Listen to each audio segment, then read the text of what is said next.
ETV YouTube channels లో మీ వ్యాపార ప్రకటనల కోసం ఈ నంబర్కి కాల్ చేయండి.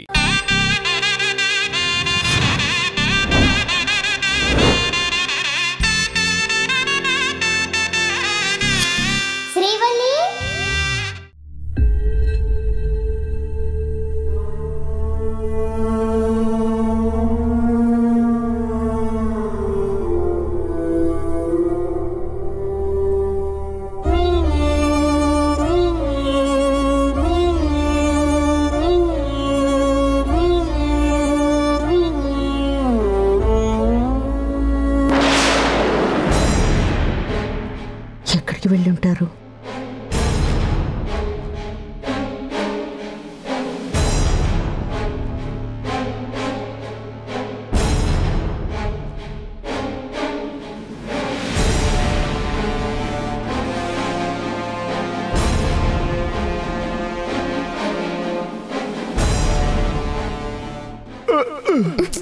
జాగ్రత్త. నేను చూసుకుంటా. అయినా మరీ అంతలా తాగాలా? నేను చెప్తే వినట్లేదు. ఫుల్ గా స్పృహ లేనంతగా తాగుతున్నారు.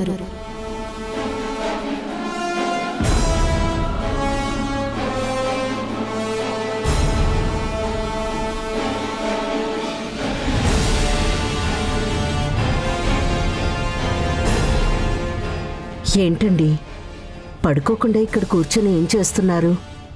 నిద్ర రావట్లేదు సీత, అందుకే ఇలా వచ్చి కూర్చున్నాను.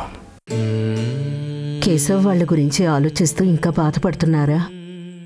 కేశవ్ వాళ్ళ విషయంలోనే కాదు సీత, త్రిదేవ్ విషయంలో కూడా నాకు బాధ కలుగుతోంది. అల్లుడు గారి విషయంలో బాధ కలగడం ఏంటి? తనేం చేశాడు? ఇందాక త్రిదేవ్ తాగొచ్చాడు.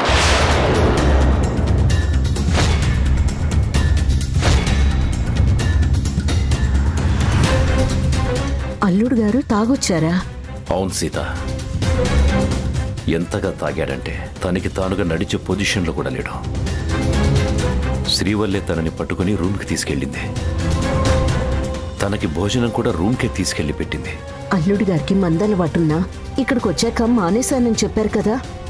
మనిషికున్న అలవాటు మానుకోవచ్చు సీత, కానీ వ్యసనాల్ని మార్చుకోవడం మాత్రం అంత ఈజీ కాదు. ఆ రోజు తన రూమ్లో మందు బాటిల్ కనపడినందుకే త్రిదేవ్ మీద అరిచి కోపంతో మాట్లాడింది శ్రీవల్లి. ఇప్పుడు తనంతలా తాగినందుకు ఎంత బాధపడుతోందో ఏంటో. తన మనసులోని బాధని శ్రీవల్లి మనకి తెలియనివ్వదు సీత.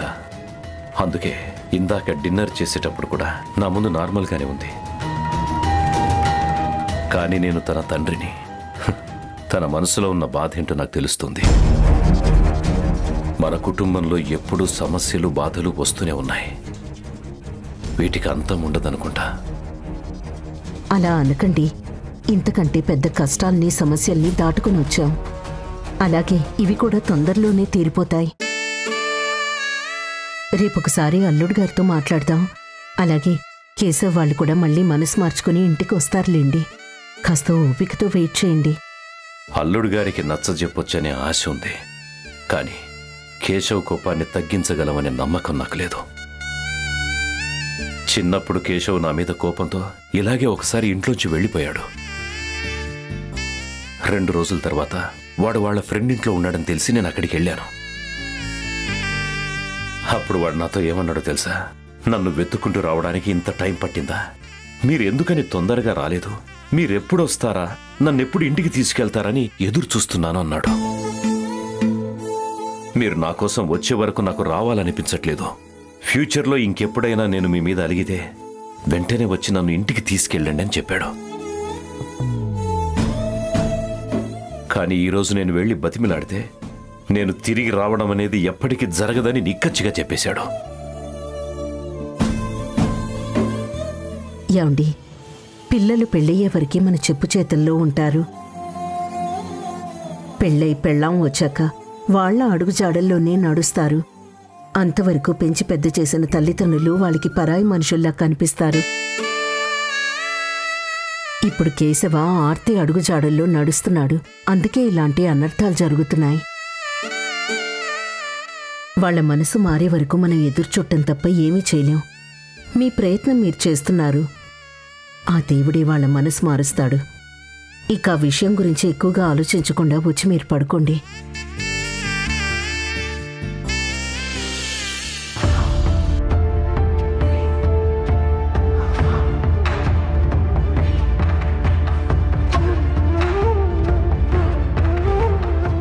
ఈయనేంటి ఇంకా లేవలేదు?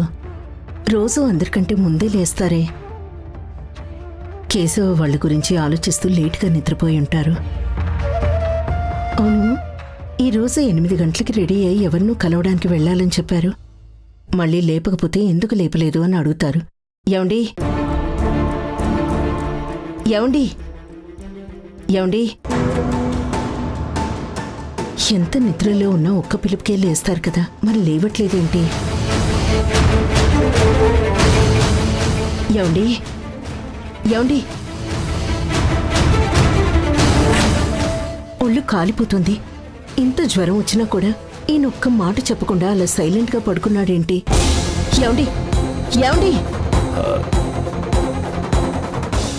నాకు అనీజీగా ఉంది సీత, నన్ను లేపకో.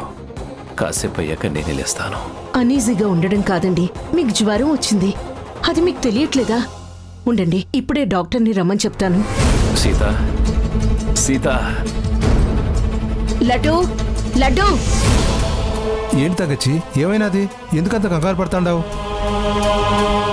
లడ్డు, మీ బావగారికి బాగా జ్వరంగా ఉంది. అర్జెంటుగా డాక్టర్ కాల్ చేయి. ఇప్పుడే చేస్తాను తగ్గచ్చి. హలో డాక్టర్ గారు. ఏంటమ్మా, నాన్నకి జ్వరం వచ్చిందా? అవునమ్మా, ఒళ్ళంతా కాలిపోతుంది. తగ్గచ్చి, డాక్టర్ గారు బయలుదేరారు. ఒక 10 నిమిషాల్లో ఇక్కడికి వచ్చేస్తారు. మామ, నువ్వు ఇక్కడే ఉండు. డాక్టర్ గారు రాగానే లోపలికి తీసుకుని రా.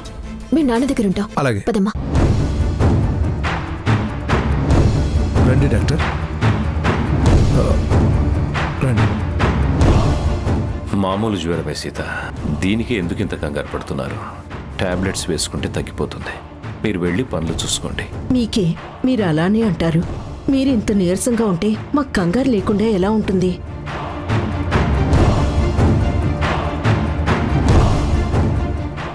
రండి. నమస్తే అండి. నమస్తే. నమస్తే అమ్మా.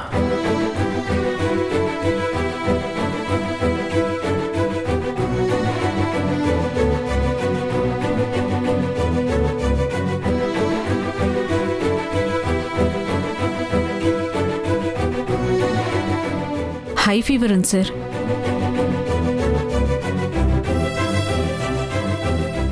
మీ కళ్ళు బాగా డ్రైగా ఉన్నాయి. నైట్ నిద్రపోలేదా?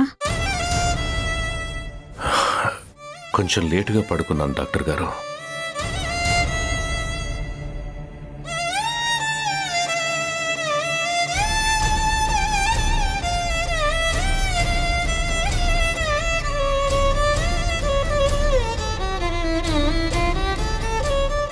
నేను సార్కి ఇంజెక్షన్ చేశాను.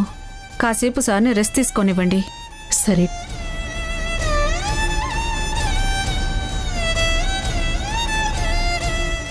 బ్రేక్ఫాస్ట్ చేశాక ఈ టాబ్లెట్స్ వేయండి. సరే డాక్టర్ గారు. ఇవి మార్నింగ్ ఈవినింగ్ 3 days వేయండి, తగ్గిపోతుంది. అలాగే డాక్టర్. ఇక నేను బయలుదేరతాను. వస్తాను సార్. నమస్తే. అమ్మా, నేను డాక్టర్ని పంపించేస్తాను.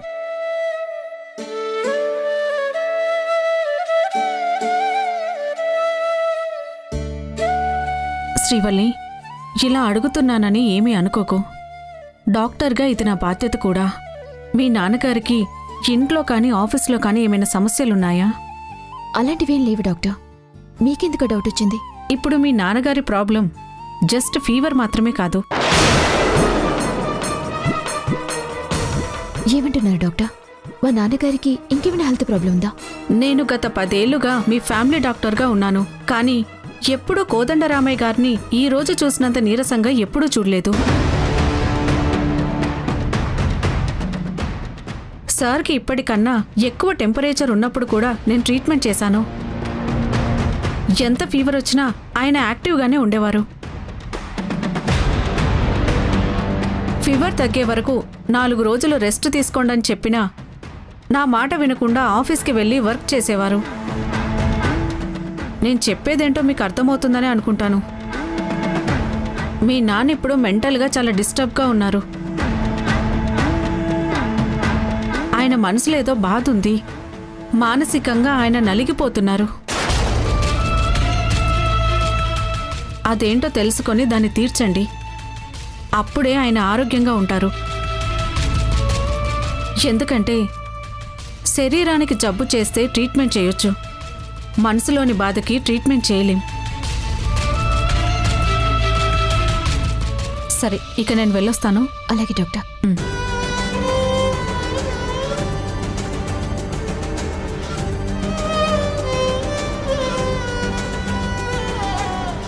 బావ మనసులో ఉన్న బాధ ఏంటో మనకి తెలుసు మామా, కానీ ఏం చేయగలం చెప్పు. కేశవన్నయ్య, ఆర్తి వదిన వాళ్ళు ఎంత కిరాతకంగా ఆలోచిస్తారో మనకి తెలుసు, కానీ నాన్నకి తెలీదు. ఆయనకి ఎవరినైనా ప్రేమించటం మాత్రమే తెలుసు, వేషించటం తెలీదు. నాన్న నిన్న వెళ్ళి కేశవన్నయ్య వాళ్ళని ఇంటికి రమ్మని అడిగితే కొంచెం కూడా మర్యాద లేకుండా ఆయన మనసుని గాయపరిచి మనల్ని రోడ్డు మీదకి ఏడుస్తారని వార్నింగ్ ఇచ్చి పంపించారు. అలాంటి వాళ్ళ కోసం ఆలోచించి నాన్న ఆరోగ్యం పాడు చేసుకుంటున్నారు.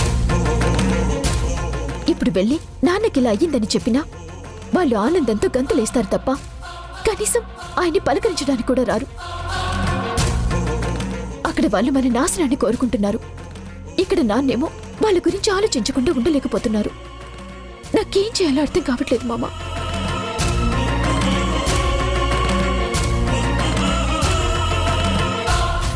కేశవ్ బాబు బయటకు వెళ్ళిపోవడానికి కారణం నేను. వాళ్ళని నేను మళ్ళీ ఇంటికి తీసుకురావాలి. వాళ్ళని తీసుకొచ్చి మళ్ళీ ఈ కుటుంబాన్ని కలపాలి. అప్పుడే బావ మనసులో బాధపోయి సంతోషంగా ఉంటారు.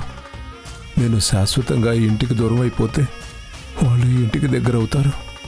నా వల్ల వచ్చిన సమస్యను నేనే పరిష్కరిస్తాను.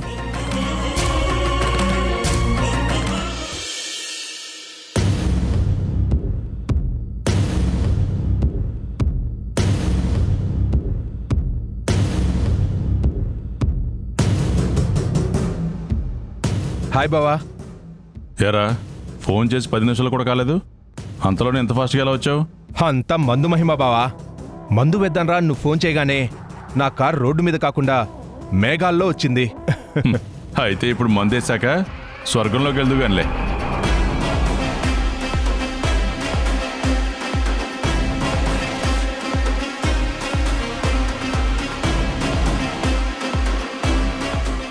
Cheers.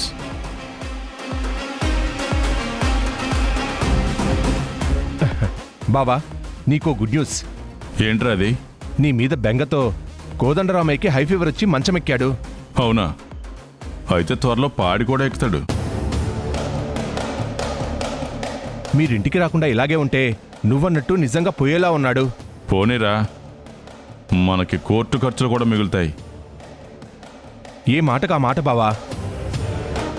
దినేష్ ఇంట్లో నుంచి వెళ్ళిపోయినప్పుడు కూడా మావయ్య అంతలా ఫీల్ అవ్వలేదు, కానీ నీకోసం మాత్రం చాలా ఫీల్ అవుతున్నాడు. అంతలా ఫీల్ అయ్యేవాడు ఆ లడ్డుని మెడపెట్టి బయటికి గంటేయకుండా ఇంకా ఇంట్లో ఎందుకు ఉండనిచ్చాడు? ఒక పనివాడి కారణంగా తన సొంత అన్న కొడుకు ఇంట్లోంచి వచ్చేస్తే దానికి కారణమైన వాడిని శిక్షించకుండా అందరం కలిసుందాం, తిరిగి ఇంటికి వచ్చి అంటాడేంటి? నా మీద కాఫీ పోసిన వాడి చేతులు విరిచేయకుండా నా చేతులు పట్టుకుని బతిమాలతాడేంటి బుద్ధి లేకుండా? ఆ ముసలోడికి ఆ లడ్డు మీద ప్రేమ కూడా ఉంది బావా. అదే కదరా నా కోపం. దానికి తోడు ఆస్తి మనకు రాసి అమ్ముకోవడానికి అధికారం లేకుండా చేశాడు. అందుకే నాకు ఆ ముసలోడి మీద విరక్తి వచ్చేసింది. అవునా?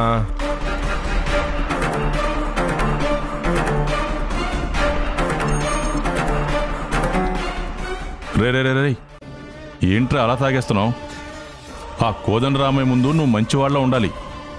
మందు తాగినట్టు తెలియకూడదు. కొంచెం చూసుకుని తాగు. ఇక అవసరం లేదు బావా, ఇష్టం వచ్చినట్టు తాగొచ్చు. ఎందుకంటే నేను తాగుబోతున్నానని మావయ్యకి తెలిసిపోయింది. అవునా? ఎలా తెలిసింది? ఎలాగంటే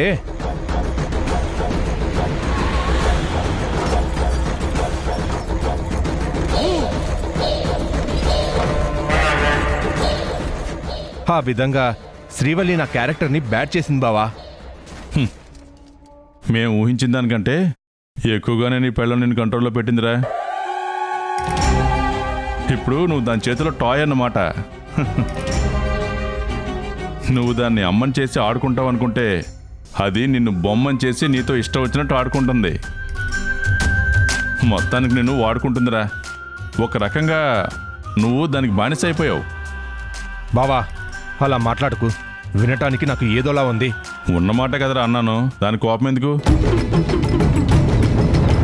ఒక ఆడది నిన్ను కంట్రోల్లో పెట్టింది అని చెప్పడానికి సిగ్గులేదురా నీకు? నన్నేం చేయమంటావు? నా గురించి దానికి అంతా తెలిసిపోయింది. నన్ను ఇరికించడానికి తగిన ఆధారాలు దాని దగ్గర ఉన్నాయి. అది చెప్పినట్టు చేయకపోతే నా చేత జైల్లో చిప్పకూడు తినిపిస్తానని బ్లాక్మెయిల్ చేస్తుంది. ఇప్పుడు నాకు ఇంకొక ఆప్షన్ లేదు. అందుకని గంగిరెద్దులో అది చెప్పిన ప్రతిదానికి తలాడిస్తావా? చిచి, నువ్వింత చేతగాని దద్దమ్మ అని తెలియక ఎక్కడో అమెరికాలో కేసులో ఇరుక్కున్న నిన్ను తీసుకొచ్చి ఆ శ్రీవల్లి మెడలో తాళి కట్టించాను. నువ్వు చేసిన చిన్న చిన్న తప్పుల వల్లే 1000 కోట్ల ఆస్తి మిస్ అయింది. నీ వల్ల ఏం ఉపయోగం లేకుండా పోయింది. ఏంటి, నా వల్ల ఏ ఉపయోగం లేదా? లేదురా. ఆస్తి కొట్టేయాలంటే అది సంతకం పెట్టాలి. పోనీ అది కష్టమే అనుకుందాం. భార్యను లొంగ తీసుకుని కడుపు చేయడం కూడా కష్టమేనా? అసలు నువ్వు మగాడివేనా అని నాకు డౌట్ రా. రేపటి నుంచి శ్రీవల్లితో పాటు నువ్వు కూడా చీర కట్టుకుని ఆఫీస్కి వెళ్ళు. బావా ఏంట్రా అరుస్తున్నావు? దాన్ని పెళ్లి చేసుకున్నావు కదా, తల్లిని చేస్తే అది నీ గ్రిప్లో ఉంటుంది అనుకున్నావు. కానీ నిన్ను మాకన్నా ఆ శ్రీవల్లే బాగా యూజ్ చేసుకుంటుందిరా. కార్ డ్రైవర్గా, ఇంటి పనివాడిగా, ఇలా అన్ని రకాలుగా వాడేసుకుంటుంది. నిన్ను ఇండియాకి తీసుకురావడం వల్ల మాకు నష్టం జరిగిందే తప్ప ఏం లాభం లేదు. ఏంటి లాభం లేదా? అవునులే, తిన్న ఇంటి వాసాలు లెక్క పెట్టే మీకు చేసిన సాయం ఎలా గుర్తుంటుంది? ఏంట్రోయ్, ఏంటి వాగుతున్నావు? వాగటం లేదు, వాస్తవం చెప్తున్నాను. నీలవేణి దగ్గర నుంచి 10 కోట్లు పంపిస్తే అందులో నుంచి 5 కోట్లు తీసుకునే కదా మీరు మీ అప్పులు కట్టుకున్నారు. అప్పుడు గనక నేను ఆ డబ్బులు మీకు ఇవ్వకపోతే మీరు అప్పుల వాళ్ళ చేతుల్లో చెప్పు దెబ్బలు తినుండేవాళ్ళు. రేయ్, నేను 1000 కోట్ల ఆస్తి లేపేరా అని ప్లాన్ చేస్తే నువ్వు 5 కోట్లు ఇచ్చిన దాని గురించి మాట్లాడతావేంటి? అసలు నువ్వు అమెరికాలో ఆ కేసు నుంచి బయటపడడానికి కారణం ఎవరో? ఆ 2 కోట్లు ఎలా సంపాదించగలిగావు? మా వల్లే కదా? కాదు, నా తెలివితేటల వల్ల. మీరు నాకేం చేయలేదు. అది నా టాలెంట్తో ఆ 2 కోట్లు నేను సంపాదించుకున్నాను. నా ప్రాబ్లం సాల్వ్ చేసుకున్నాను. నేను చేతకాని వాడిని దద్దమ్మని అంటున్నావు. మరి నువ్వేమన్నా పోటుగాడివా? త్రిదేవ్, ఏ ఇప్పుడు నీకు పౌరుషం పొడుచుకొచ్చిందా? నేను రాకముందు ఎన్నో ప్లాన్లు వేశావు కదా. నువ్వు పెద్ద పొడిచేవాడివే అయితే ఎందుకు సక్సెస్ అవ్వలేదు? అంటే నువ్వు కూడా చేతకాని దద్దమ్మవనేగా అర్థం. శ్రీవల్లి కంట్రోల్లో ఉన్నానని నన్ను అంటున్నావు. నువ్వెప్పుడన్నా మీ చెల్లెల్ని ఎదిరించావా? లేదు కదా. దాన్ని చూస్తేనే పోసేసుకుంటావు. అది ఒకప్పుడు నీ చేత ఆ లడ్డుగాడికి సారీ చెప్పించింది. ఆ రోజు ఏం పీకావు? చీర కట్టుకొని కూర్చున్నావా? రేయ్ త్రిదేవ్,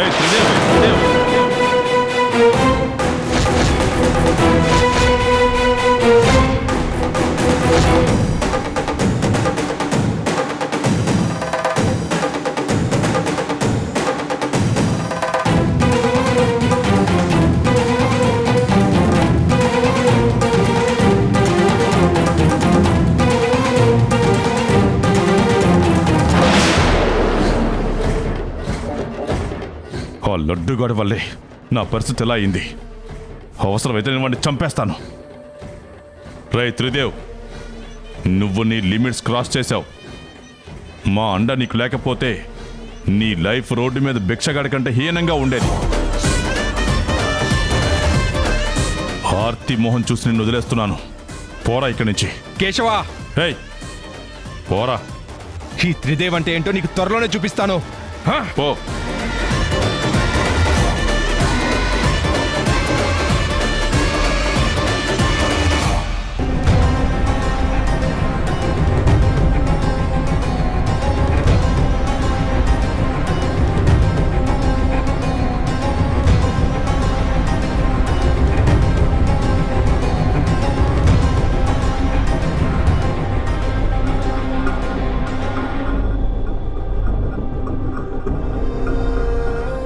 అది ఒకప్పుడు నీ చేత ఆ లడ్డుగాడికి సారీ చెప్పించింది. ఆ రోజు ఏం పీకావు?